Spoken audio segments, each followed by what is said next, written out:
Good students, आज हम बात कर रहे हैं उसी चैप्टर की जो हमने कंटिन्यूसली स्टार्ट कर रखा था। ठीक है, हम बात कर रहे हैं बैंक रिकंसिलिएशन स्टेटमेंट की। इसकी बात कर रहे हैं बैंक रिकंसिलिएशन स्टेटमेंट। ठीक है, और इस चैप्टर के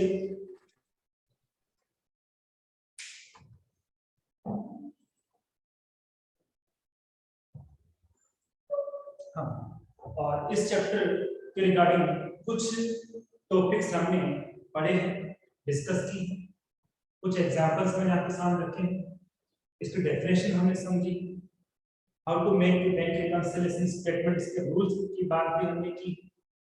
ठीक है, आई बात समझ में? लेकिन अनसफिशिएंट प्रैक्टिस से कोई भी टॉपिक प्रॉपर वे में समझ में नहीं आ सकता है, इसलिए हम क्या करेंगे, इसको प्रॉपर वे में हम समझेंगे। ठीक है, कैसे समझेंगे इसको? प्रॉपर वे में भी हम इसको समझेंगे। अब किस तरह से करना है, किस तरह से नहीं करना, आप देख लीजिए कि एक क्वेश्चन हम बनाते हैं। अब तक जो हमने प्रैक्टिस की है वो डेबिट बैलेंस के केस में की है कि जब किसी भी पर्टिकुलर बुक का डेबिट बैलेंस होता है तो हम किस तरह से बैंक रिकंसिलिएशन स्टेटमेंट बनाते हैं। तो मैंने कहा था किसी का भी डेबिट बैलेंस हो हमें रूल्स यूज करने होते हैं positive, I mean general rule हमें अप्लाई करने होते हैं। जब किसी का भी डेबिट बैलेंस हो, किसी का भी मींस कैश बुक का डेबिट बैलेंस या पासबुक का डेबिट बैलेंस, किसी का भी डेबिट बैलेंस हो, हम पॉजिटिव जनरल रूल यूज करेंगे। जनरल रूल का मतलब क्या है कि जैसा बैंक में है हमें उस बैंक के अकॉर्डिंग ही चलना है। बैंक में अमाउंट इंक्रीज है, बैंक का बैलेंस इंक्रीज है, हमें भी इंक्रीज करना है। बैंक का बैलेंस डिक्रीज है, हमें भी डिक्रीज करना है। ठीक है, हमें कंप्लीटली किसको फॉलो करना है? हमें बैंक को ही फॉलो करना है। क्लियर? बैंक में कोई ट्रांजैक्शन रिकॉर्ड हुआ, हमने नहीं किया तो हमें भी रिकॉर्ड करना है क्योंकि बैंक में हुआ। हमने रिकॉर्ड कर दिया, बैंक में रिकॉर्ड नहीं हुआ तो बैंक में नहीं हुआ तो हमें भी नहीं करना। ठीक है, ये रूल कब था? जब किसी का भी डेबिट बैलेंस हो, और इसकी प्रैक्टिस हमने की है। आज मैं बात कर रहा हूँ किसी का क्रेडिट बैलेंस हो, किस तरह से हम इसको सॉल्व करेंगे, किस तरह से आंसर हमें देना होगा। तो क्वेश्चन मैं बनाता हूँ सामने, पहले इधर यहाँ पे क्वेश्चन मेंशन करता हूँ, इसे कर लेते हैं यहाँ पर। सबसे पहले CR balance of cash amount 17,000। ठीक है, CR balance of cash book amount कितना है? 17,000, 17,000 रुपए आपको बैलेंस दिया हुआ है। कितना अमाउंट दिया हुआ है? 17,000 का आपको अमाउंट दिया हुआ है, लेकिन बैलेंस कौन सा है? सीआर बैलेंस है। कौन सा बैलेंस है? सीआर बैलेंस दिया हुआ है। अब इसके अलावा जो फर्स्ट पॉइंट था अपने पास, और क्या क्या पॉइंट है? तो check issued but not yet presented for payment, amount 3,000। Check हमने इशू किया पेमेंट करने के लिए, और हमने ये अज्यूम किया कि जिस पर्टिकुलर पर्सन को हमने चेक दिया है वो बैंक गया और वहां से उसने अमाउंट विड्रॉ कर लिया, पर एक्चुअली वो ऐसा नहीं हुआ। उसको अभी अमाउंट पेमेंट देनी थी, तो उसने क्या हमसे चेक तो ले लिया, लेकिन हमें पता है कि कोई भी चेक 3 मंथ के लिए वैलिड होता है। कितने मंथ के लिए वैलिड है? 3 मंथ के लिए। तो वो ये नेसेसरी नहीं कि वो अभी निकाले, 3 मंथ में कब निकाल सकता है। बट बिजनेसमैन एंट्री कब करता है? Same time, same day entry करता है। आज उसने चेक दिया तो एंट्री भी कब करेगा? वो आज ही करेगा। क्लियर? ये ट्रांजैक्शन हुआ। तो मैं साथ साथ समझाता हुआ चला जाता हूँ आपको। मैं सबसे पहले बनाता हूँ इसका फॉर्मेट, बैंक रिकंसिलिएशन स्टेटमेंट का फॉर्मेट। ठीक है, 2 चैप्टर ऑलरेडी हो गया, 3rd चैप्टर चल रहा है। समझ में नहीं आए तो कोई और की बात नहीं है, आप पर्सनली आके मुझसे पूछ सकते हो, समझ सकते हो। पर्टिकुलर्स ये हो गया आपका अमाउंट के साथ रुपीस का साइन यूज करना ही है। यहाँ पे आएगा डिटेल और यहाँ पे आएगा टोटल। इस तरह से ये हमने फॉर्मेट कंप्लीट कर लिया है। अब सबसे पहले जब भी हम बैंक रिकंसिलिएशन स्टेटमेंट प्रिपेयर करते हैं, सबसे पहले जब भी हम बैंक रिकंसिलिएशन स्टेटमेंट प्रिपेयर करते हैं, हमें नीड होती है बैलेंस की। आई मीन सबसे पहले हमें बैलेंस को रिकॉर्ड करना होता है। यहाँ बात करते हैं बैलेंस की। सीआर बैलेंस एज पर cash flow, CR balance as पर कैश फ्लो, क्लियर।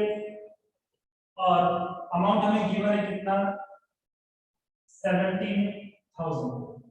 कौन सा बैलेंस गिवन है हमें, सीआर बैलेंस गिवन है, अमाउंट कितना गिवन है, 17,000 रुपीस का अमाउंट हमें ऑलरेडी गिवन है। ओके, अब डेबिट बैलेंस होता है, debit balance of cash book, debit balance of passbook, तो रूल्स हमें पॉजिटिव अप्लाई करने होते हैं। लेकिन डेबिट बैलेंस नहीं है, क्रेडिट बैलेंस है, तो हमें पॉजिटिव रूल अप्लाई नहीं करने होंगे, हमें अप्लाई करना होगा opposite rule. It means bank में जो बैलेंस कंडीशन है हमें उसके रिवर्स आना है, उसके अगेंस्ट हमें वर्क करना है। ऐसा कब करना है, जब कौन सा बैलेंस गिवन हो, ऐसा कब करना है जब कौन सा बैलेंस गिवन हो, जब क्रेडिट बैलेंस गिवन हो तो हमेशा ऑलवेज हमें अपोजिट ही चलना है, पॉजिटिव नहीं चलना है। इसमें बैंक में बैलेंस इंक्रीज है तो हम इंक्रीज नहीं करेंगे, हम उसको डिक्रीज करेंगे, और बैंक में डिक्रीज है तो हम डिक्रीज नहीं करेंगे, हम उसको इंक्रीज करेंगे, हम रिवर्स साइड में चलते हैं। तो यहाँ पे चेक इशू किया और जिस पर्सन को हमें चेक इशू किया वो पेमेंट लेने के लिए प्रेजेंट नहीं हुआ। इसका मतलब क्या हुआ कि बैंक में हमारा बैलेंस कम नहीं हुआ। कम क्यों नहीं हुआ, तो जिसको हमने चेक दिया वो तो पैसे देने गए नहीं ना, वहां अमाउंट उतना ही है, बढ़ा हुआ है। तो हमने क्या माना कि हाँ उसने अमाउंट कर दिया था, तो बिजनेस में तो क्या किया, अमाउंट कम कर दिया, तो बिजनेस में अमाउंट कम हो गया और बैंक अमाउंट बढ़ा हुआ है, बैंक बढ़ा हुआ है ना। अब जनरल रूल होते तो हम भी बढ़ाते, जनरल रूल होते तो हम बढ़ाते, और जो रूल जो है जनरल नहीं है, जो डबल बैलेंस नहीं है, रूल कौन सा है, अपोजिट रूल, तो अब हम बढ़ाएंगे नहीं, हम उसको कम कर देंगे। हम क्यों कर देंगे, तो रूल्स कौन से हैं, क्रेडिट रूल्स है, सीआर बैलेंस दिया है, इसमें उसको क्या करेंगे, लेस करेंगे। हम क्या करेंगे, इसको लेस करेंगे। क्या लिखेंगे यहाँ पर, हम लिखेंगे यहाँ पर check issued but not yet presented for payment, और अमाउंट डिटेल रिकॉर्ड में आएगा, अमाउंट कितना था, 3,000 रुपीस। ठीक है, बैंक में अमाउंट कम नहीं हुआ, वहां बैलेंस बढ़ा हुआ है। क्यों बढ़ा हुआ है, क्योंकि कस्टमर वहां लेने गया नहीं, आई मीन जिस पर्सन को मैंने चेक दिया था वो लेने गया नहीं, तो वहां तो अमाउंट बढ़ा हुआ इंक्रीज है।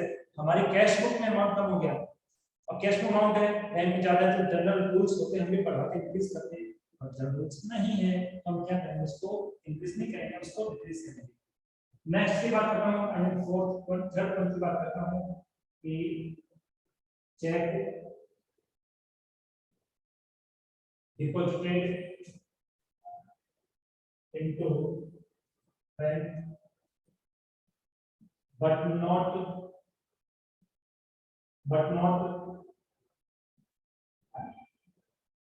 collected by bank. Check deposited to bank but not collected by bank, amount हम assume करते हैं 2,000।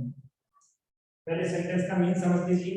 सेंटेंस का मीन है कि हमने जो चेक था किसी से हमें मिला था, किसी ने हम पैसे मांगते थे, तो उसने हमें क्या किया, उसने हमें कैश दे दिया, सॉरी उसने हमें कैश ना देकर उसने हमें क्या दे दिया, चेक दे दिया। क्या दे दिया, चेक दे दिया। ठीक है, और जब उसने चेक हमें दे दिया तो हमने क्या किया, उस चेक को बैंक में डिपॉजिट करा दिया। अब हमने बैंक में चेक को डिपॉजिट करा दिया तो हमने क्या अज्यूम किया, क्या सोचा कि हाँ चेक बैंक में डिपॉजिट हो गया होगा और अपना बैलेंस बढ़ गया होगा, लेकिन बैंक ने अभी तक उसको डिपॉजिट किया ही नहीं है।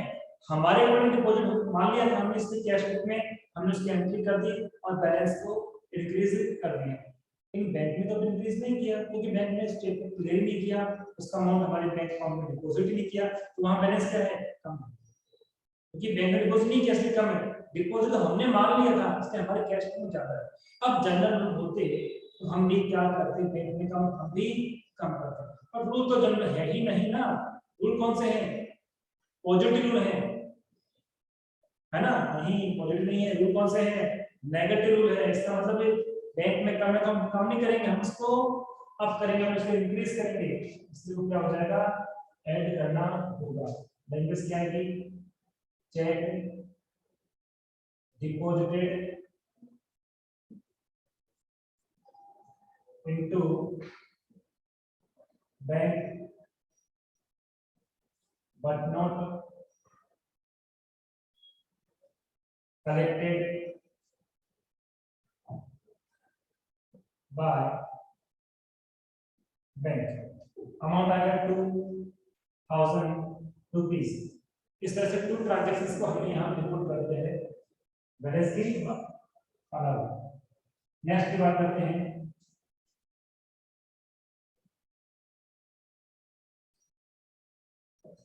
इंश्योरेंस प्रीमियम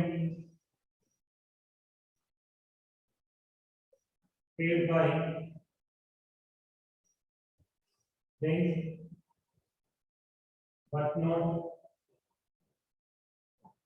entered in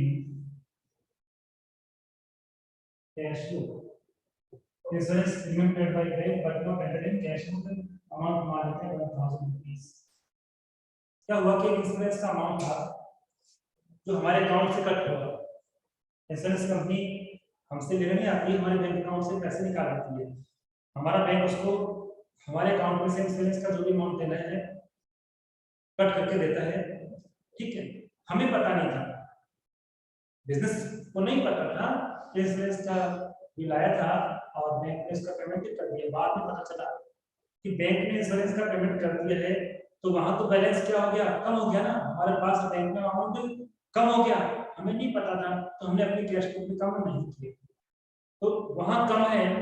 और जनरल रूल होता तो हम भी कम करते, बट जनरल रूल है नहीं, नेगेटिव रूल है, पॉजिटिव रूल है, तो हम क्या करेंगे, उसको इंक्रीज करेंगे। क्या करेंगे, उसको इंक्रीज, तो बैंक के इन्वेस्ट करना है ना, तो नेक्स्ट क्या करेंगे, insurance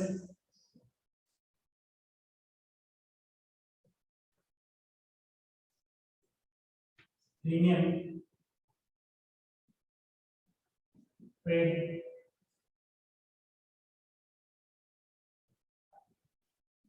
by bank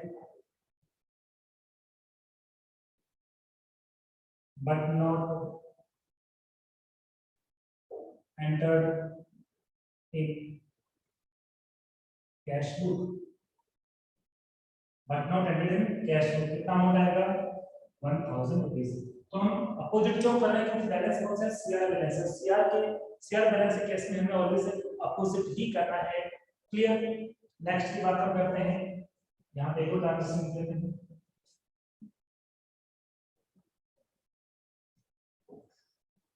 interest paid by bank but not entered in cash book। इसका अमाउंट भी सपोज हम 3000 लेते हैं। क्या हुआ कि हमारा जो बैंक में अमाउंट डिपॉजिट था, हमारा जो बैंक में अमाउंट डिपॉजिट था, तो उसके इंश्योरेंस कंपनी में क्या देगी, इंटरेस्ट देगी। क्या इंटरेस्ट जब मिलेगा तो बैंक के एम्प्लॉइज हमारे घर पे इन्फॉर्म करने आएंगे कि आप उनका इतना इंटरेस्ट हम दे रहे हैं, तो आप अकाउंट में डिपॉजिट कर देंगे। नहीं, ऐसा नहीं करेंगे, वो डायरेक्टली हमारे अकाउंट में ट्रांसफर कर देंगे, हम बताएंगे नहीं।